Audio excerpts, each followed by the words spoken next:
በዛሬ ጊዜ ስራ ማግኘት ቀላል አይደለም። ከባድ ቢሆንም ግን አይቻልም ማለት አይደለም። ብቻ ሁሉም ሰው ራሱን ብቁ አድርጎ የተገኘ ስለሆነ ተፎካካሪው ብዙ ነው።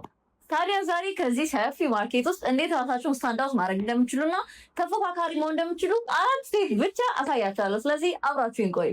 አንደኛ፣ ጠንካራ የሆነ ኦንላይን ፕሬዘንስ ሊኖራችሁ ይገባል። ቀጣሪዎች ብዙ ጊዜ ወጥ የሆነ ኦንላይን ፕሮፋይል ያላቸውን ሰዎች ይቀጥራሉ። ለዛ ነው የኦንላይን ፕሮፋይላችሁን ማስተካከል ግድ የሚሆንባችሁ። ቀላል ነው። ለምሳሌ አንድ የስራ ድርሻ ትመርጣላችሁ። ብዙ ክህሎቶች ሊኖራችሁ ይችላል፣ ግን አንዱን ስፔሲፊክ አድርገው ስፔሻላይዝ ማድረግ በጣም ተመራጭ።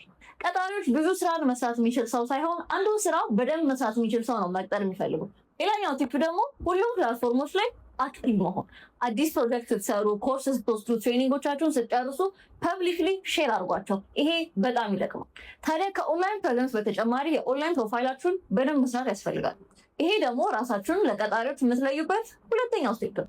እንደ አፕወርክ ያሉ ትላልቅ ፕላትፎርሞች ላይ ፕሮፋይላችሁን መስራት ለመቀጠር ሰፊ ድል ያመቻችሁ። ጥሩ ፕሮፋይል ለመስራት ደግሞ ስለ ፕሮፌሽናችሁ የሚናገር ቀለል ያለና ግልጽ የሆነ ሄድላይን ማዘጋጀት፣ እንዲሁም ደግሞ ስለ ራሳችሁ ምን እንደምትሰሩ፣ ምን አይነት ችሎታዎች እንዳላችሁ፣ ምን አይነት ስራዎችን እየፈለጋችሁ እንዳለና ምን ያህል ኤክስፔሪየንስ እንዳላችሁ ከ4 እስከ 6 በሚሆን መስመር አጠር ቀጠና አድርጎ ሰመሪ ማስቀበል። በቃ ከዚህ በኋላ ኦንላይን ፕሬዘንስ እና ፕሮፋይላችሁን ጠንከር አድርጋችሁ አዘጋጅታችኋል ማለት ነው። ሶስተኛ የሚሆነው ደግሞ ከዚህ በፊት ሌሎች ስራዎች ላይ ያሳለፏቸዋቸውን ኤክስፔሪየንሶች በአጭሩ ማሳየት መቻል። ታዲያ ይህን ኤክስፔሪየንሳችሁን ማሳየት ነው እንጂ መናገር አይደለም። ምክንያቱም ቀጣሪዎች ብዙ ጊዜ ሲቪ ላይ የተደረደረ ችሎታ ማየት ሳይሆን ስኪል ኢን አክሽን ማየት ይመርጣሉ። እቺንም ለማድረግ ታዲያ ስታር ፍሬምወርክን መጠቀም ግድ ነው። ይሄ ፍሬምወርክ ታዲያ ስራ ላይ ያላችሁ ምን አይነት ስኪሎችን ተጠቅማችሁ ምን አይነት ሪዛልት እንዳመጣችሁ የምታሳዩበት ቀላል መንገድ ነው። ለምሳሌ በስታር ፍሬምወርክ የነበራችሁበት ስራ ላይ ያጋጠማችሁን ሲቹዌሽን መጥቀስ ትጀምራላችሁ። ከዛ ደግሞ በሲቹዌሽኑ ላይ የነበረባችሁን ታስክ ትናገራላችሁ። ከዛ ደግሞ ይህንን ሲቹዌሽን ለመፍታት የሄዳችሁበትን መንገድና የተጠቀማችሁትን ቴክኒክ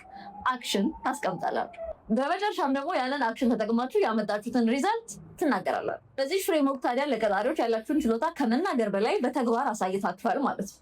አራተኛና የመጨረሻው ስቴፕ ደግሞ በትክክል ኢንተርቪው መጨረስና የፎሎ አፕ ኢሜይሎችን መላክ። ይህን ለማድረግ ደግሞ ከዚህ ቀደም ስለ ኢንተርቪው የሰራነውን ቪዲዮ ማየት ያስፈልጋል። ብዙ ጊዜ ከሌሎች አመልካቾች ታዲያ ለየት ብሎ ለመገኘት ኤክሰፕሽናል መሆን አይጠበቅባችሁ። ክሊር፣ ኮንሲስተንት፣ ከዛ ደግሞ ችሎታችሁን በመረጃ አስደግፎ ማቅረብ በቂ ነው።